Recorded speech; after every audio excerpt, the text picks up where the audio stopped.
예, 이제 여러분들은 정말 네트워크 마케팅의 새로운 역사를 써나가는 애터미라는 회사를 만나셨고, 그 애터미의 지금 진면목을 하나씩 소개받고 계십니다.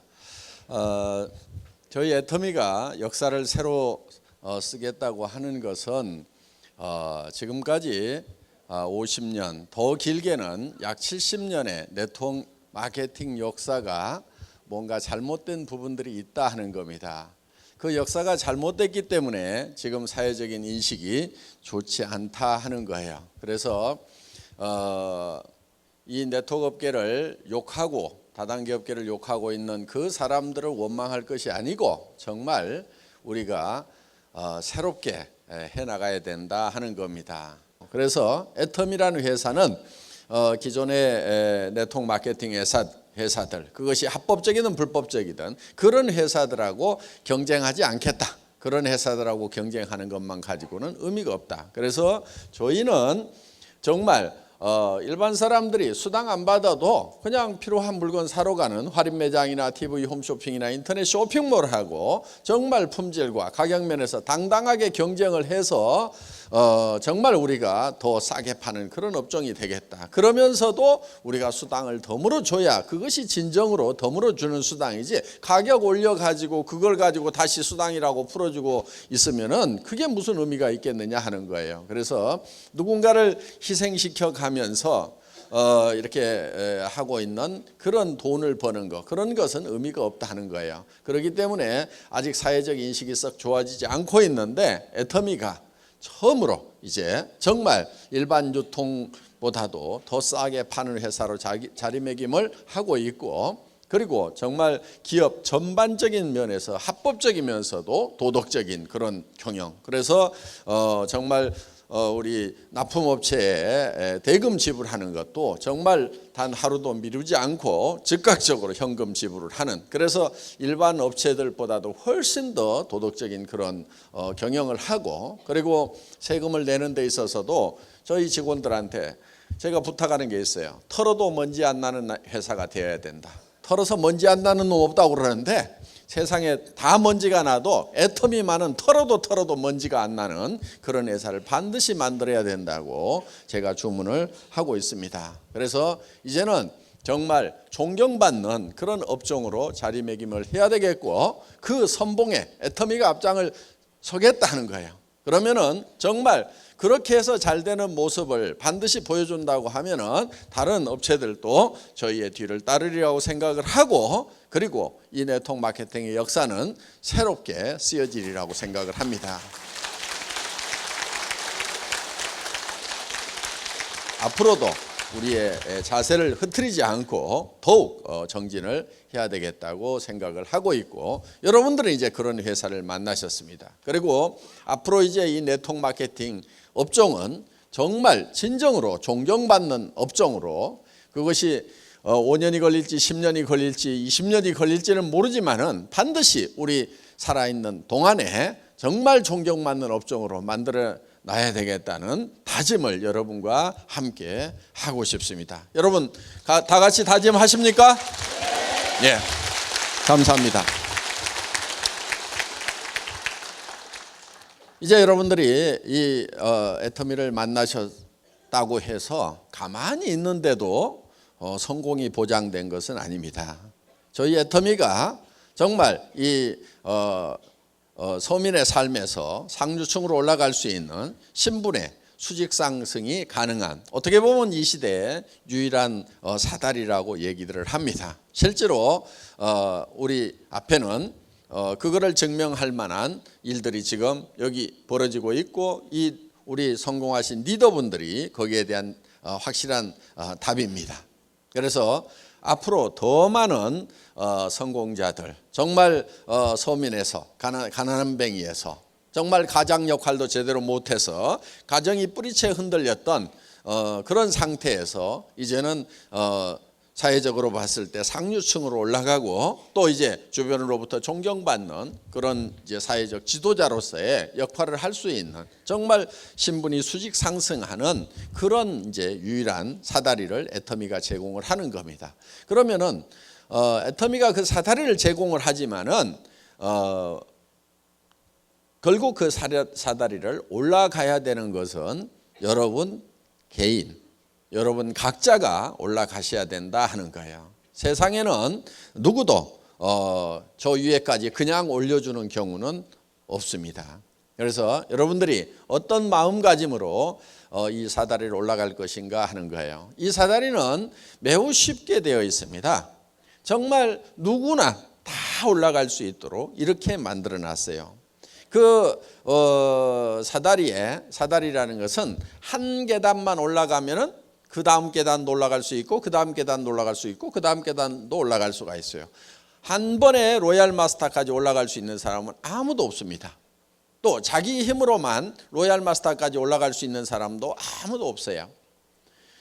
그렇지만은 여러분들이 판매사까지만 간다고 하면은 여러분 밑에 있는 사람 중에서도 나도 판매사를 할 수 있겠다 하는 사람은 나오게 되어 있다 하는 거예요. 그렇기 때문에 다른 사람과 힘을 합해서 그걸 만들어 나가는 거다 하는 겁니다. 그리고 그것이 만들어지는 성장의 원동력은 뭐냐면은 바로 우리 제품입니다. 우리 제품은 생필품이에요. 생필품이라는 것은 싸고 좋으면 반드시 팔리게 되어 있어요. 단 하루만 없어도 삶의 질이 뚝 떨어집니다. 돈이 없어도 써야 되는 것이고 경기가 나빠도 써야 되는 거고 심지어는 빚쟁이에게 쫓겨 도망 다닐 때도 써야 되는 거예요. 빚쟁이에게 쫓겨 도망 다니더라도 이는 닦고 다닐 거 아니에요. 온 나라가 파산이 되더라도 머리들은 감습니다. 머리는 어떻게든 돈을 구해서라도 머리는 감고 다녀요. 그리고 도리어 경기가 나빠지면 화장품은 더 팔립니다. 왜 그러겠어요? 남편들이 실업률이 높아지면 여성분들이 버려야 되기 때문에 맨낯으로 못 나가니까 한 세트씩 구비해서 찍어 바르고 나가느라고 경기가 나빠지면 화장품 매출은 뜨게 돼 있어요. 그래서 생필품이라는 것은 경기를 타지 않아요. 그리고 이것은 우리가 팔아내서 푸시아웃을 하는 것이 아니고 소비자가 풀이하는 거예요. 땡겨서 사는 거예요. 떨어지면은 그 다음날 까지는 무조건 사야 되는 거란 말이에요. 그렇기 때문에 가격이 싸고 품질만 좋다고 하면은 그 경쟁력만 확보를 하면은 이거는 무조건 팔려나가게 돼 있는 거예요. 그렇기 때문에 우리가 그거를 성장 동력으로 하는 거예요. 그거는 마치 생명력만큼이나 끈질기고 강렬한 그런 성장력을 가지고 있는 것 하는 거예요. 단 그것이 값싸고 좋기만 하면은 게임은 끝나버리는 거예요. 그래서 여러분들이 이 회사가 정말 세계적인 회사가 될 거다, 잘 될 거다, 안 될 거다 하는 것을 뭘 가지고 판단하냐면은 정말 세계적인 상품하고 비교했을 때 정말 싸고 좋기만 하냐, 그것만 딱 비교해 보면은 거기서 답 다 얻을 수 있어요. 세계 최대 회사가 될 수가 있어요. 왜 제가 세계적인 회사가 된다고 확신을 했냐면은 그 중에 상당 부분이 전달에 사갔던 사람들이 자발적인 재구매를 하더라 이거예요. 네트워크 마케팅 회사에서 유지 조건이 없는데 자발적인 재구매가 일어난다고 그러면요, 이거는 핵폭탄과 같은 거예요. 핵폭탄. 엄청난 폭발력을 가지고 있는 거예요. 그래서 저는 그때 게임 끝났다. 6,200만 원 파는 회사가 세계 최대의 이 유통회사가 될 거라는 확신을 저는 딱 갖는 거예요. 3개월은 초조했어요. 3개월은 정말 이 자발적인 리피트 오다가 나올 것이냐 안 나올 것이냐, 몇 프로가 나올 것이냐 봤는데 거의 100% 게임 끝났다. 이렇게 생각을 한 거예요. 지금 커져나가고 있는 겁니다. 그 연장선상에서 커져나가고 있는 거예요. 자, 여러분들이 이제 이 애텀이라는 사다리를 만났고 그 사다리에 한 단계만 올라가면은 틀림없이 그 밑에서도 또 밀고 올라오는 사람이 있어요. 그러면 양쪽에 두 명의 판매사가 생기면은 나는 밀려서 다이아몬드가 되고, 그리고 그 판매사가 되면은 그분들도 다이아몬드가 되려고 할 거 아니에요. 그러면은 또 나는 밀려서 샤론 노즈가 되고, 그럼 이제 1,000만 원대 올라가는 거예요. 쉬워요. 너무 어렵게 생각하니까 못하는 거예요. 고민하지 마세요. 고민할 만큼 그런 어려운 일들이 아니에요. 고민해가지고 고민할 만큼 어려운 일이라고 하면은 이 중에서 3분의 1은 못 올라올 분들이에요. 그러니까 고민 하나도 안 하는 푼수들이 여기 이제 자, 그러면은 우리가 이제 이 애텀이라는 도구를 만났으면은 우리가 이제 어떻게 성공할 것인가? 그럼 많은 사람들이 성공을 못 하는데 왜 성공을 못 하는가 하는 거예요. 카네기라는 사람이 보니까 자기는 가난한 집의 아이로 태어나서 부자가 됐죠. 그리고 카네기 재단도 만들고 늙어서 이제 생각을 해보는 거예요. 내가 가난한 집의 아이로 태어났는데 다시 가난한 집의 아이로 태어난다고 하면 다시 성공을 할 수가 있을까? 생각해 보니까 자기는 100% 성공할 수가 있겠더라 이게.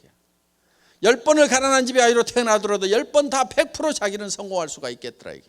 그런데 많은 사람들은 성공을 못하고 있다. 왜 성공을 못할까? 그 이유는 성공의 법칙을 몰라서 그런다. 그래서 이 성공의 법칙이라는 걸 이제 알려줘야 되겠다고 생각을 합니다. 자, 많은 사람들이 0세에서부터 시작을 해서 30세까지 공부를 합니다. 준비를 하죠. 30세에서 60세까지는 대개 일을 합니다. 일을 건성건성합니까? 열심히들 합니까? 다들 잘 살아보겠다고 열심히들 해요. 그리고 이제 한 90세까지 삽니다. 이게 노후예요. 그런데 30년이나 준비를 하고 30년이나 일을 했는데 결과를 보니까 1%만 성공자가 됐더라. 즉 부자가 됐더라 하는 거예요. 4%의 사람은 겨우 경제 문제를 해결을 했더라. 그러니까 다른 사람한테 손 벌리고 살지는 않을 정도는 됐다. 부자는 아니지만은. 그리고 15%의 사람은 타계를 했더라. 세상을 떠났어요. 잘못 살았죠. 10%의 사람은 일도 없고 일은 있는데 돈이 없어가지고 하루벌이 일을 하고 있더라. 나머지 70%의 사람은 일도 없고 돈도 없는 상태에서 노후를 맞이하게 되더라 하는 거예요. 자, 이게 다른 나라의 통계, 오래전 통계이다 보니까 정확성에 대해서는 좀 견해 차이가 있을 수 있지만은 어떻든 이 99%나 되는 사람들이 실질적으로는 성공자가 되지 못하고 1%만이 성공자가 된다 하는 거예요. 우리가 주변에서 봐도 그런 느낌은 대략적으로 드실 겁니다. 그러면은 이 1%의 사람들은 어떻게 해서 성공을 했고 왜 이렇게 많은 사람들이 실패자가 되는가 하는 거예요. 그래서 카네기라는 사람이 보니까 이거는 성공의 법칙을 몰라서 그렇다. 성공의 법칙만 안다고 하면은 100명이면 100명이 다 성공자가 될 수가 있는데 정말 이 성공의 법칙이라는 걸 몰라서 그렇다. 이 성공의 법칙이라는 걸 알려줘야 되겠다. 그래서 이 성공의 법칙이라는 것을 정리를 하게 되는데 그런데 이 성공의 법칙이라는 것은 누가 아무렇게나 만든다고 해서 법칙이 되는 것이 아니다 하는 거예요. 그래서 이거를 스티븐 코비는 정북향의 원리다 이렇게 표현을 했습니다. 그러니까 북쪽이라는 것은 정해져 있다. 그러니까 성공의 법칙이라는 것도 정해져 있다 이거예요. 자, 손가락 한번 들어보세요. 손가락. 여기 속리산 들어오느라고 지금 동서남북이 헷갈리실 거예요. 북쪽이 어딘지 한번 가르쳐 보세요. 북쪽이 어디예요? 북쪽이. 중구난방입니다. 자, 이쪽이 북쪽이라고 하는 사람이 제일 많은 것 같아요. 그럼 지금부터 여기를 다수결의 원칙에 의해서 북쪽이라고 정하겠습니다. 그럼 여기가 북쪽이 됩니까? 확신할 수가 없어요. 뭘 갖다 대봐야 되죠? 나침판을 갖다 대봐야 되는 거예요. 그런데 나침판을 대보기 전에도 북쪽은 이미 정해져 있는 거예요. 우리가 나침판을 대보면 북쪽이 어디라는 걸 확인한다 이거예요. 그러니까 성공의 법칙이라는 것도 정해져 있어요. 그대로 따라서 하면은 성공하는 거고 그대로 따라서 하지 않으면 실패자가 된다 하는 겁니다.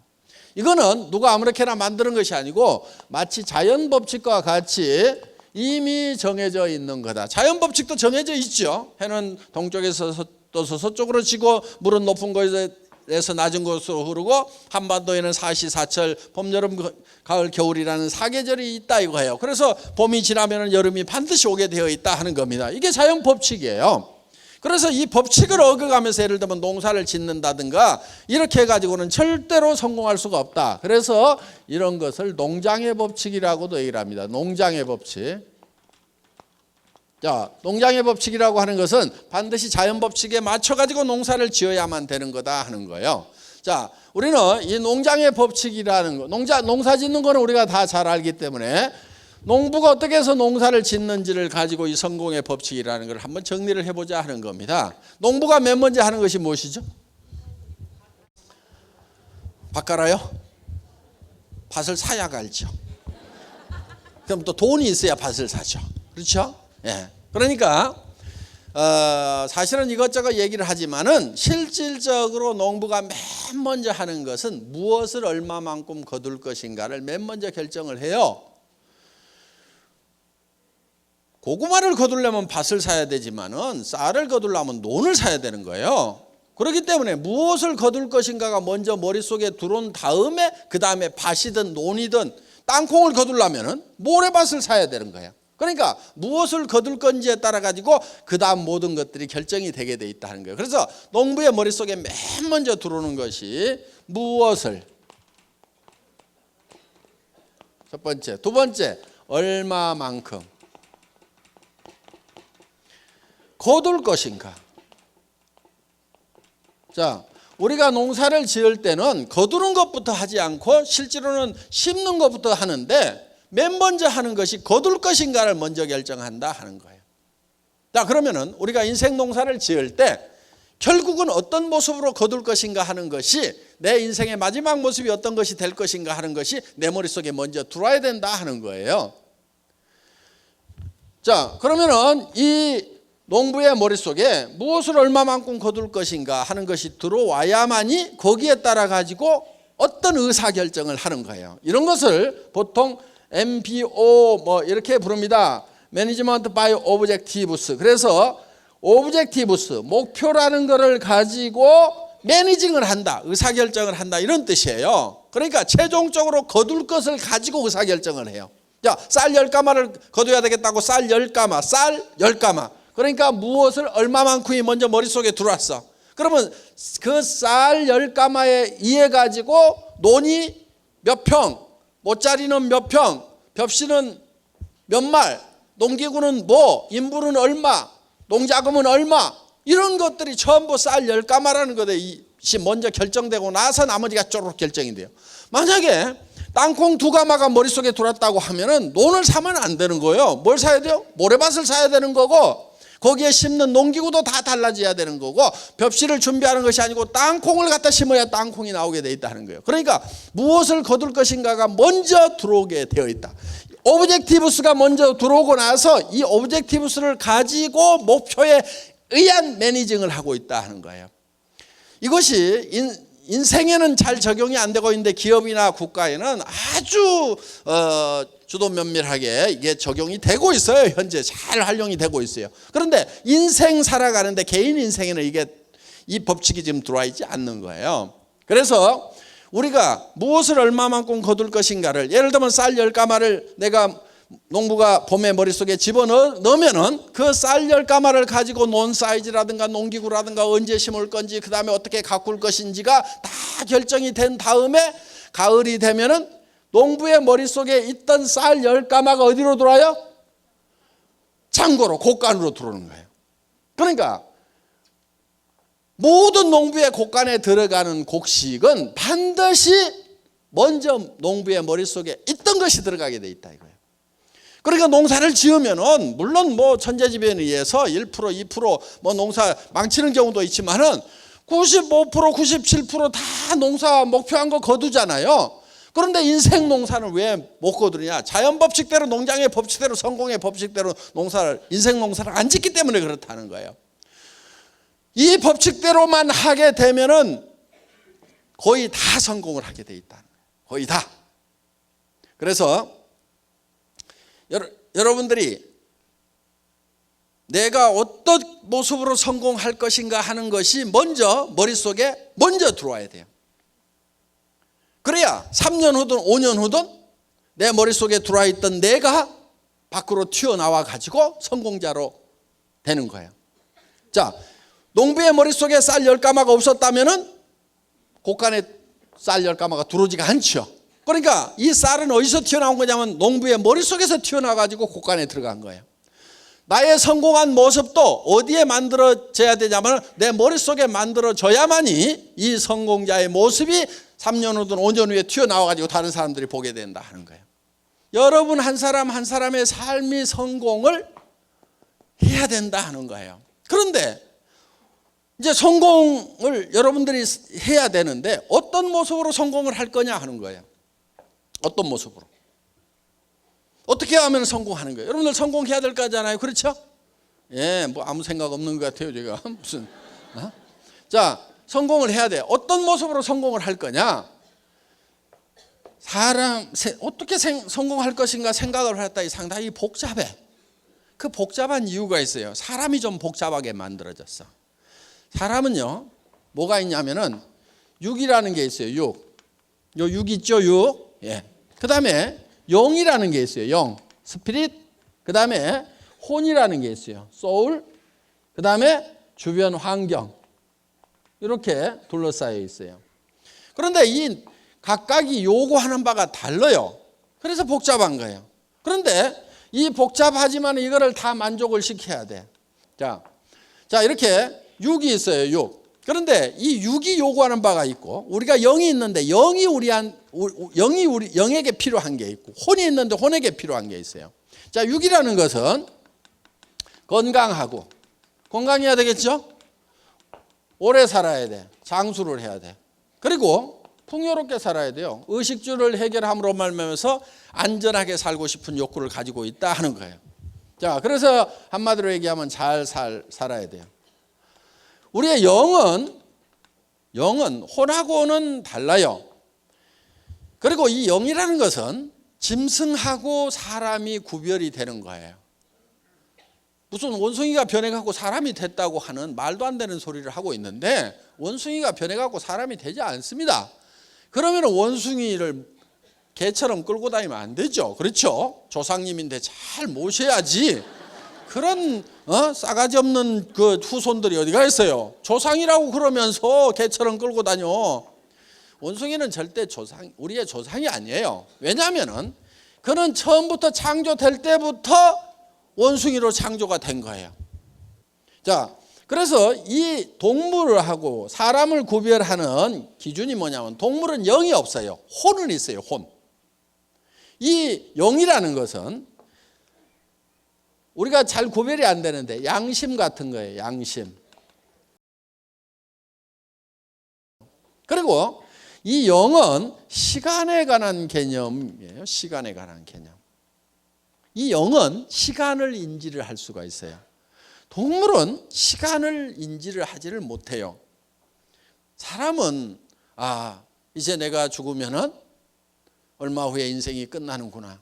그러면서 과거도 돌이켜보고 그럼 앞으로 미래는 어떻게 될까 이런저런 생각을 하죠. 시간을 초월해서 과거로 미래로 왔다 갔다 하는 이런 영적인 능력을 가지고 있어요. 그런데 걔가 나이 먹어서 늙으니까 내 견생이 끝나가는구나. 내가 죽으면 어떻게 될까? 요거 고민하고 있는 걔 보셨어요? 없어요. 왜? 걔는 영이라는 것이 없기 때문에 이 시간에 관한 개념 자체가 없어요. 그리고 이거는 창조주로부터 사랑을 받고 사랑하고 싶은 욕구를 가지고 있는 거예요. 동물은 이런 게 없어요. 동물 중에 기도하거나 제사 지내는 개 보셨어요? 아주 영리하게 가르쳐놨더니 조상이 죽었다고 제사 지내는 개 없어요. 그런데 사람은 아무리 미개하더라도 조상에 대해서도 생각하고 신에 대해서 항상 생각을 해요. 그 영적인 능력을 가지고 있어요. 그래서 우리는 창조주로부터 사랑을 받고 창조주를 사랑하는 데서 진정한 만족을 얻을 수가 있다 하는 거예요. 자, 그리고 이 혼이라는 것은 동물도 가지고 있어요. 자, 감정이 여기에 해당됩니다. 감정. 희노애락. 걔도 밥 먹을 때 걷어차면 노하시죠? 예. 그 다음에 뭐 주면은 또 꼬리 살랑살랑 흔들고 힐하게 빠지시죠? 예. 희노애락 감정이 있어요. 그리고 걔도 그걸 가르칠 수 있어요. 야, A짬으로 와, B짬으로 와. 이런 거 하면 되잖아요. 그렇죠? 그리고 기억력도 있어요. 그래서 주인도 알아보고 자기 집도 다 찾아오는 게 이 혼의 활동이 있기 때문에 그러는 거예요. 그래서 이거는 이 평온한 감정을 가지고 살아가고 싶은 그런 욕구를 가지고 있고, 그 다음에 우리는 배우고 싶은 욕구를 가지고 있어요. 그 다음에 우리는 주변 환경에 대해서 공헌하고 싶은 욕구를 우리는 가지고 있어요. 왜 우리는 주변 환경에 대해서 공헌하고 싶은 욕구를 가지고 있냐면은 이 자연 환경과 사회적 환경에 대해서 우리는 반드시 이로움을 끼치고 어떤 좋은 영향을 미치고 싶은 그런 욕구를 가지고 있다 하는 거예요. 그런데 남을 위해서나 또 이런 어떤 환경을 위해서 아무런 이로운 일을 하지 않고 죽게 되면은 죽을 때 나는 참 쓸모없는 사람이었구나. 나는 나만 위해서 살았지 뭔가 이로운 것을 해본 적이 없구나. 이것이 하나의 회한이 될 수가 있다는 거예요. 그러니까 그런 것도 해야 되는 거예요. 자, 이런 네 가지가 우리의 이제 그 요소인데, 자, 우리는 이 육이라는 것은 실제로 우리의 본질이라기보다는 우리의 영과 혼이 우리의 본질이에요. 더 깊이 얘기하면 영이 우리의 본질인 거예요. 그래서 이 사람은, 이 영은 시간의 개념이 있어요. 그래서 영원을 사모하는 마음을 주셨도다 그랬거든요. forever, 영원. 사람은 영원을 사모해요. 그러니까 이 육이라는 것은 우리 영과 혼이 살고 있는 집이에요. 집. 보세요. 초가지붕이죠.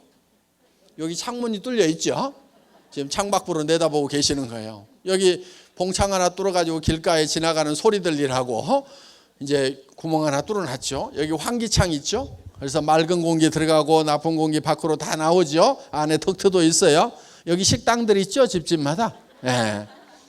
그래서 이제 대충 들어오면 안에서 다시 재조리를 해가지고 이제 이렇게 넘깁니다. 자, 여기 음악실도 있어요. 그 다음에 이 집은 항상 36.5도로 항상 온도가 따뜻하게 유지가 돼요. 여기 보일러실 펌프가 하나 있어가지고 온수를 계속 돌리잖아요. 가끔 온수를 빼고 나면은 부르르 떨어요.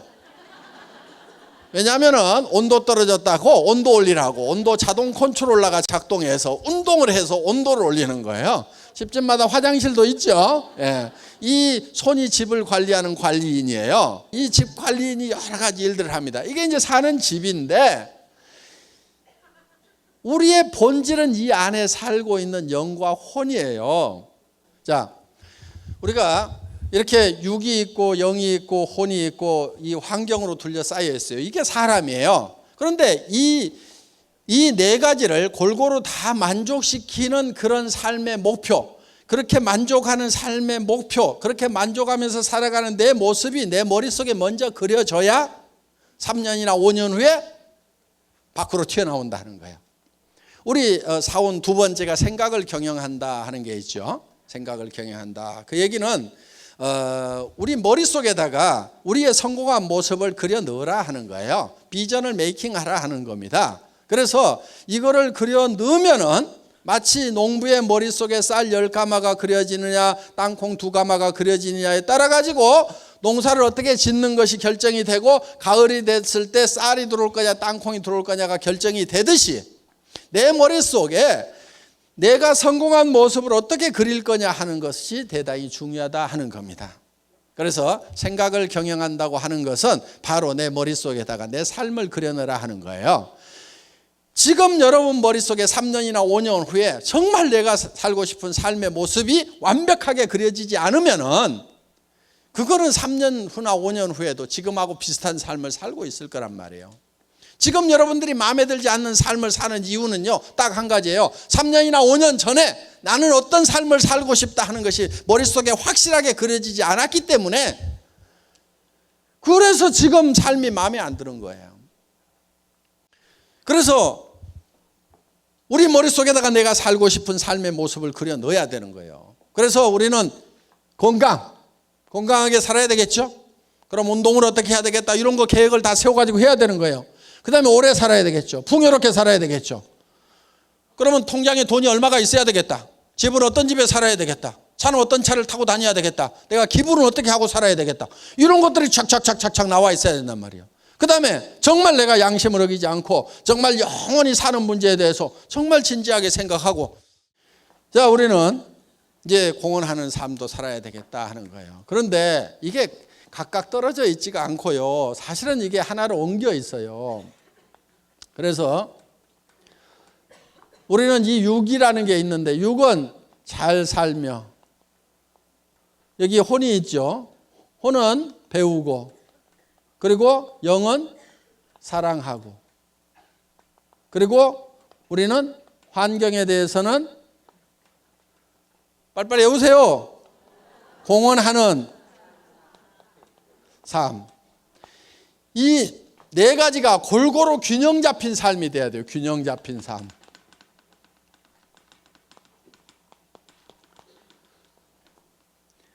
밸런스드 라이프가 돼야 되는데, 이 균형이 깨지게 되면은 최소율의 법칙이 가지고 다 좋은데 건강이 안 좋아. 그러면 그걸로 불행해지는 거예요. 건강하기도 하고 뭐 한데 돈이 없어. 그럼 그것도 불행한 거예요. 돈도 있고 뭣도 하는데 순 거짓말만 해갖고 도둑놈같이 돈을 벌었어. 양심을 어기고 벌었어. 그러면 그 인생도 그 수준밖에 안 된다 이거예요. 그렇기 때문에 우리는 이 네 가지가 다 골고루 만족시키는 그런 삶을 살아야 된다는 겁니다. 그런데 이 네 가지가 떨어져 있는 것이 아니고 한데 어우러져 있어요. 그래서 우리가 이걸 각각 띄워놓고 보면 아무것도 아닌 게 돼버려요. 예를 들면 아이고 잘 살면 뭐해 이런 사람들 있잖아요. 근데 우리가 잘 살아야 되는 이유는요, 사랑하는 사람이 있기 때문에 우리가 잘 살아야 되는 거예요. 내가 못 살게 되다 보니까 내 자식도 못 살고 내 마누라도 못 살고 내 남편도 못 살고 내 부모도 자식 걱정하다가 돌아가시게 되고 가난이 대물림 되고 이런 문제가 발생을 한단 말이에요. 그래서 자녀들이 고민 살아가다가 이 세상이라는 벽을 넘기지 못해갖고 자살하는 청소년들이 늘어나고, 자살까지는 안 하더라도 좌절해서 실망하고 힘이 빠져가고 살아가는 이 젊은이들에게 정말 우리가 뭔가를 이 젊은이들에게 힘을 주기 위해서는 우리가 잘 살아야 된단 말이에요. 그렇게 하려면 또 배워야 되겠죠. 그래서 이 잘 살아야 되겠다는 욕구가 약한 사람은요, 그 마음에 사랑이 식어서 그러는 거예요. 사랑이 식어서. 이 애텀이라는 도구, 학력도 필요 없고 미모도 필요 없고 나이도 안 따지고 자본도 필요 없고 경험도 필요 없고 기술도 필요 없고 정말 하겠다는 열망 하나만 가지고 누구나 다 성공하는 이런 사다리가 마련됐음에도 불구하고 그거를 열심히 오르지 않는 사람은 이유는 딱 한 가지예요. 그 마음에 사랑이 없는 거예요. 여러분들이 정말 내가 몸이 부서져도 좋다, 내가 어떤 희생을 치르더라도 정말 내 사랑하는 사람들을 위해서 잘 살 수 있는 길만 있다고 하면 나는 몸이 부서져라고 일을 하겠다고 그렇게 마음의 준비가 되셨냐 하는 거예요. 그렇게 마음의 준비들이 되셨어요? 목소리들이 좋고. 준비가 되셨어요? 예. 정말 우리는 사랑하는 사람이 있기 때문이라도 잘 살아야 돼요. 제가요, 정말 저희 집사람을 사랑해서 결혼했거든요. 1년을 쫓아다녔어요. 그래서 결혼을 했는데 제가 월급쟁이 17년 하다가 나와가지고 기업을 하나 했어요. 월급쟁이 노후대책이 안 되더라고. 그래가지고 인터넷 백화점을 차렸어요. 그런데 너무 일찍 차렸어. 1999년도에 인터넷 백화점을 차렸어. 한 10만여 종의 상품을 취급하는 종합백화점. 그걸 차린 거예요 그때. 그런데 아줌마 부대 손가락이 안 움직여. 그러다 보니까 한 3년 하다가 이제 쫄딱 망했어요. 그래가지고 이제 집도 날라가고 차도 날라가고 이제 완전히 50만 원짜리 월세방에 가가지고 이제 쫄쫄 굶고 살게 된 거예요. 그러다 보니까 막 간경화도 오고 당뇨도 심해지고 그래갖고 의사인 친구가 너 더 이상 일하지 말래.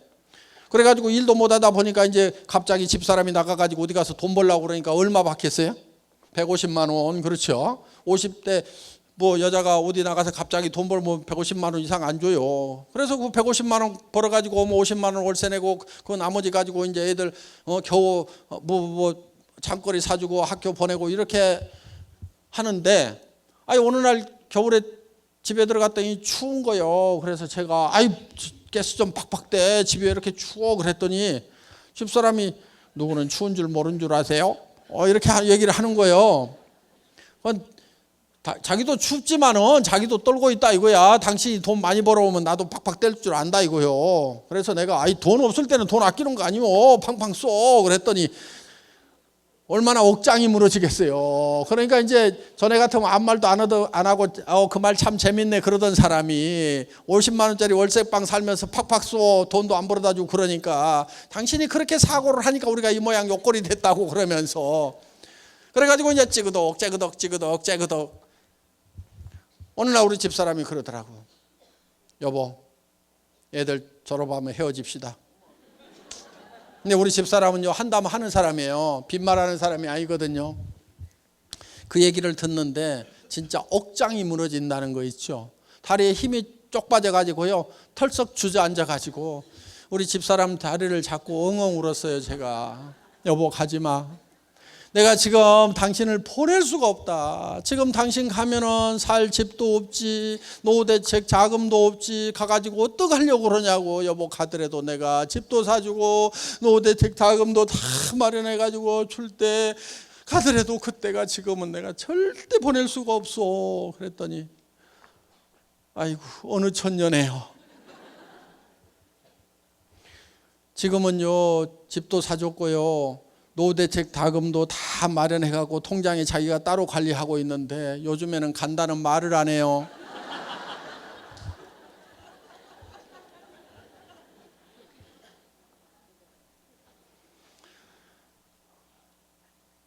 지금은 집에 들어가면요 저희는 거의 붙어 있어요. 다리 주물러주고 발 주물러주고 어깨 주물러주고 여보 내가 주물러줄게. 아니야 내가 주물러줄게. 우리 아들들이 참 꼴을 못 보겠대요. 해도 너무한대요. 지금은 잘 살아요. 그래서 정말 우리가 사랑을 하기 위해서라도 반드시 잘 살아야 된다. 그러니까 진정한 열정이 어디서 나오냐면은 이 세 가지가 합해지는 데서 이게 진정한 열정이 나온단 말이에요. 열정이 없는 사람은 사랑이 식은 거예요. 정말 꺼져가는 사랑의 모닥불을 헤집어 가지고라도요 다시 그 불을 지펴야 돼요. 그러면 열정이 나와요. 내가 이 사랑하는 자녀들을 위해 가지고 반드시 내가 잘 살겠다. 우리 남편 평생 아침 일찍 나가지고 저녁 때 파김치가 되도록 가족을 위해서 희생했는데 여보 오늘부터는 아니면 2년 후부터는 푹 쉬어. 누가 그러더라고. 자기가 제일 듣기 싫은 노래가 있대. 아빠 힘내세요. 우리가 있잖아요. 그 노래 듣기 싫. 지금 힘내가지고 죽글동 살동하고 있는데 뭘 힘을 더 내라고 그러냐고. 그런 노래 부르지 말고 노래를 바꿔요. 아빠 푹 쉬세요.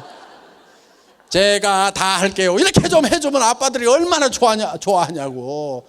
그 대신에 3년만 기다려요. 이렇게 오늘부터 빨래하고 청소하고 난 밖으로 나가서 뛰어야 되니까 여보 알았지? 이렇게 해가지고 와이사스 당신이 데려야 돼요 하면서 다 맡기는 거야. 또 와이사스 안 데려 입으면은 그 에쿠스 안 사줄 건데 와이사스만 다려도 에쿠스 나올 건데 어떡할까요? 내가 저 와이사스 다릴까요? 아니면 에쿠스 볼로 갈까요? 이렇게 하면 와이사스 금방 다려요. 자, 그래서 우리 머릿속에 정말 나의 삶이라는 한 편의 영화가 만들어져야 돼요. 그 영화가 만들어져서 정말 내가 어떤 삶을 살고 있는지. 그래서 건강하고 활기차고 이것이 머릿속에 그려져야 되는 거예요. 내가 어떤 차를 타는지, 친구들을 만나면 내가 어떤 도움을 주고 베풀고 있는지, 친척들은 다 내가 어떻게 챙기는지, 이런 것이 머릿속에 쫙 그려져 있어야 된단 말이에요. 정말 여러분들이 어떤 집에 사느냐, 어떤 차를 타고 다느냐, 해외여행은 어떻게 할 건지, 부모님을 어떻게 모실 건지, 이런 것이 머릿속에 쫙 들어와 있으면 이거를 정리를 축축축축 해가지고 한 편의 영화를 만드는 거예요. 영화를. 이 영화만 잘 만들면요 그건 이루어져요. 어떤 사람은 그래요. 그걸 진짜 그리기만 하면 이루어지냐고. 예, 진짜 확실하게 그리기만 하면요 반드시 이루어지게 돼 있어요. 그게 과학적으로도 다 증명이 돼 있어요. 왜냐하면 우리 몸은요 내가 상상하는 거하고 실제로 일어나는 일하고를 구별 못하는 특징이 있어요. 무슨 얘기냐면은 보세요. 여러분 집에다가 제가 새콤하고 달콤한 석류, 빨갛게 익은 석류를 한 움큼씩 넣어드리겠습니다. 여러분들이 어금니로 아자자작 씹으니까 새콤하고 달콤한 향기로운 석류 과즙이 입안 가득 퍼집니다. 자, 입안에서 무슨 일이 일어났어요? 침이 고이죠? 침 안 고이시는 분은요, 빨리 병원 가세요. 사람은 자기가 생각만 해도 실제로 석류를 먹는 거하고 우리 신체는 똑같이 반응을 해요.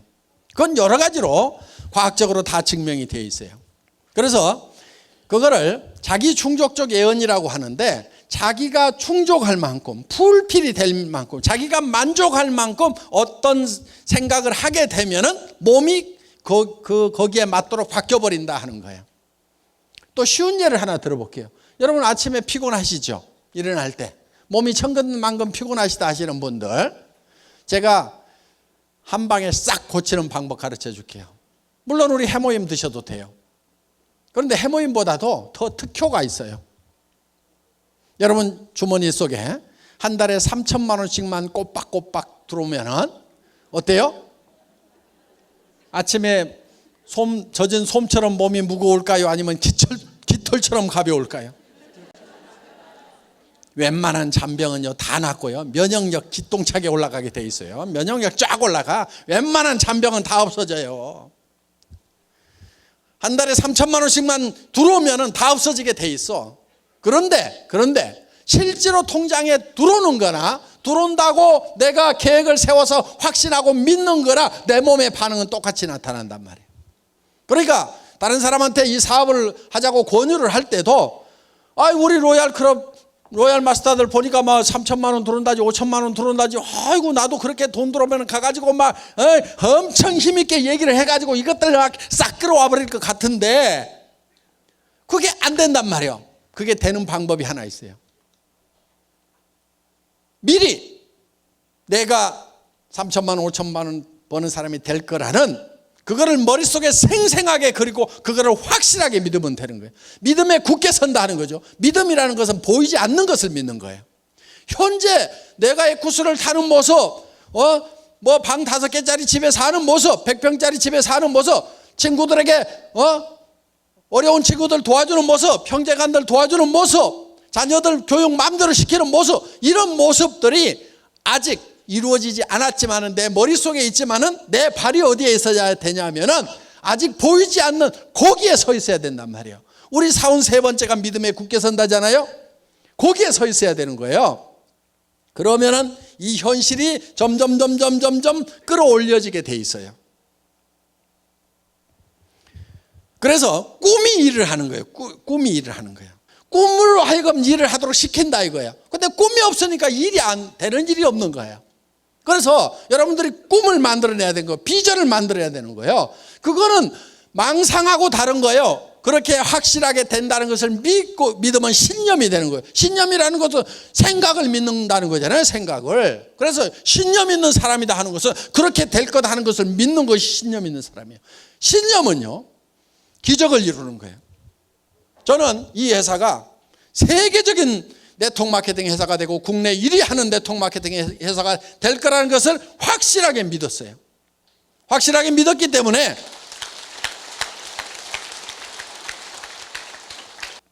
박정수 크라운 마스터가 처음에 만났을 때 어디서 만났냐면 오리탕집 하다가 망한 아줌마예요. 그래서 그 오리탕집에 17명이 모여 있는데 거기에서 애터미라는 회사에 첫 세미나가 있었어요. 그 17명을 모아놓고 제가 여기에서 익산에서 제일 큰 아파트에 들어가는 사람이 나올 거다. 익산에서 세금을 제일 많이 내는 사람이 여기서 나올 거다. 이 애터미라는 회사는 세계적인 회사가 될 거다. 글로벌 회사가 될 거다. 그렇게 얘기를 했어요. 그리고 크라운 마스터가 되면은 에쿠스를 주겠다고 얘기를 했어요. 3억 원을 주겠다고 얘기를 했어요. 그런데 그때 제가 타고 간 자동차는 얼마짜리였냐면 280만 원짜리 중고 카니발이었어요. 그 중고 카니발을 돌돌돌돌 타고 가가지고 에쿠스를 주겠다고 얘기를 하는 거예요. 그런데 제 머릿속에는 에쿠스가 확실하게 그려져 있었어요. 제 머릿속에 있던 그 에쿠스가 지금 튀어나와가지고 지금 박정수 크라운 마스터가 타고 다닌단 말이에요. 저 에쿠스가 어디서 나왔어요? 제 머릿속에서 나왔고 저는 이 생각을, 이 에쿠스라는 생각을 믿었던 거예요. 반드시 저렇게 된다는 신념을 가지고 있었던 거예요. 그러니까 저 에쿠스가 어디서 튀어나왔냐면 안 보이는 데서 튀어나왔단 말이에요. 박한글이 머릿속에서 튀어나왔고 제 머릿속에 그리는 것을 박정수 로얄 크라운 마스터의 머릿속에다 집어넣으니까 그 에쿠스가 지금 에쿠스 속으로 들어가기 전에 그 에쿠스가 몇 년 전에 박정수 크라운 마스터 머릿속에도 들어온 거예요. 그러니까 이제 에쿠스 타고 다니잖아요. 에쿠스역 끌고 왔죠? 예, 저기 세워져 있더라고.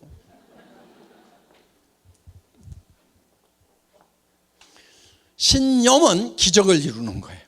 여러분 여기 오신 분들 어떻게 보면 되게 가난한 분들이 많으리라고 생각을 합니다.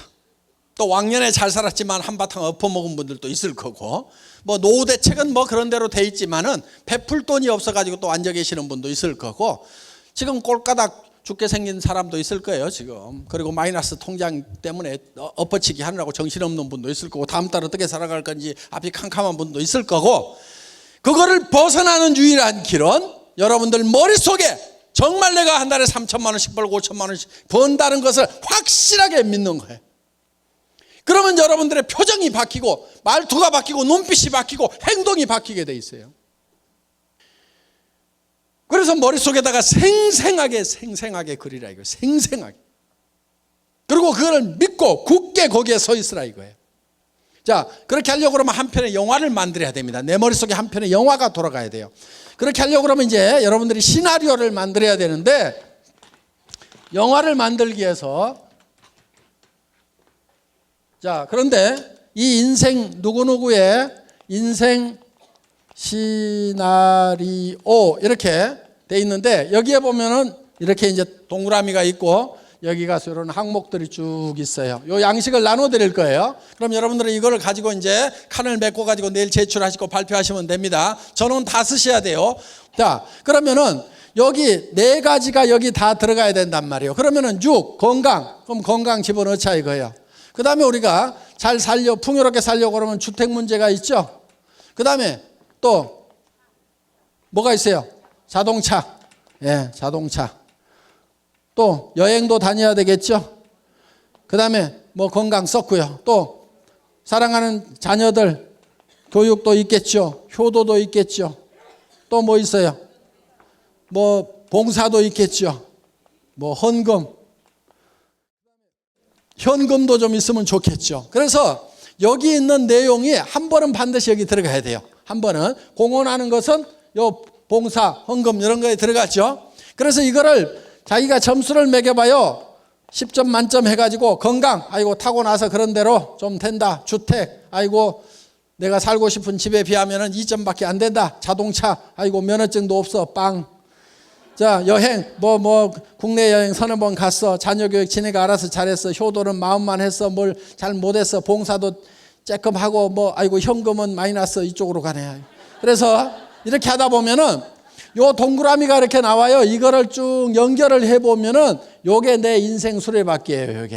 요게 찌그러져 있고 적으면은 잘 안 굴러가는 거예요. 그럼 이것이 요게 10점 만점이 되면은 10점 만점을 연결하면 커다랗고 둥그런 수레바퀴가 되는데 커다랗고 둥그런 수레바퀴가 되려고 하면은 어떻게 돼야 되는지 10점 만점을 여기다가 쓰시라 하는 거예요. 그러면 주택 문제 내가 지금 30평 전세 살고 있다. 그러면 현재 30평 전세인데 살고 싶은 집은 70평 구매하는데 얼마 들어요? 70평. 예? 그냥 10억 잡어 중간 좀 해가지고 자 10억 서울에서는 10억 주고 사기 어렵죠. 하여간 10억. 그리고 언제까지인지 날짜를 적어요. 날짜 언제까지? 2022년 이렇게 딱 적으란 말이에요. 날짜를 5년 후 10년 후 이렇게 적지 말아요. 내년에도 5년 후 내년에도 5년 후 내년에도 평생 5년 후. 그러니까 못을 딱 박으란 말이에요. 여기다가. 그리고 중간 단계를 하나 더 적을 수도 있어요. 예를 들면 2022년까지는 내가 70평 10억짜리를 사는데 예를 들면 40평으로 가는 것은 내가 예를 들어서 5억만 있으면 된다. 그러면 2018년까지는 내가 5억짜리를 사겠다. 이런 식으로 계획을 딱 정확하게 세우란 말이야. 자동차 무슨 차 타고 싶으세요? 아무 생각 없어요. 벤츠. 모르면은 가가지고 견적 딱 받아보세요. 그리고 사진 갖다가 집에다 붙여놓으세요. 자, 여행. 뭐 누구하고 함께 하겠다. 그래서 이거를 적을 때 세 가지 요령이 있어요. 첫째, 명료하게 적어라. 명료하게, 구체적으로. 명료하게 적으라는 건 구체적으로 적으라 이거예요. 차는 색깔까지도 다 적고 집은 방이 몇 개인지 무슨 동 주소까지도 다 쓰면 더 좋아요. 두 번째, 기한을 적으라 이거예요. 기한. 세 번째, 금액을 적으라 이거예요. 돈이 얼마가 들어가야 되는지를 알아야 사든지 말든지 할 거 아니에요. 자, 자녀 교육에 대해서는 어떻게 하겠다. 효도는 어떻게 하겠다. 효도하면서요 20만 원 30만 원 용돈 들면서 효도 다 했다고 생각하시는 분들, 그렇게 하지 말고 생활비를 들이세요. 200만 원에서 300만 원은 들여야 노인네들도 품위도 하고 치료비도 쓰고 친구들하고 좀 가시고 할 거 아니에요. 그래서 이 정도는 좀 드려야 되겠다는 생각을 하시란 말이에요. 헌금, 내가 기부 어떻게 하겠다. 여러분, 현금도 좀 있으면 좋아요. 그렇죠?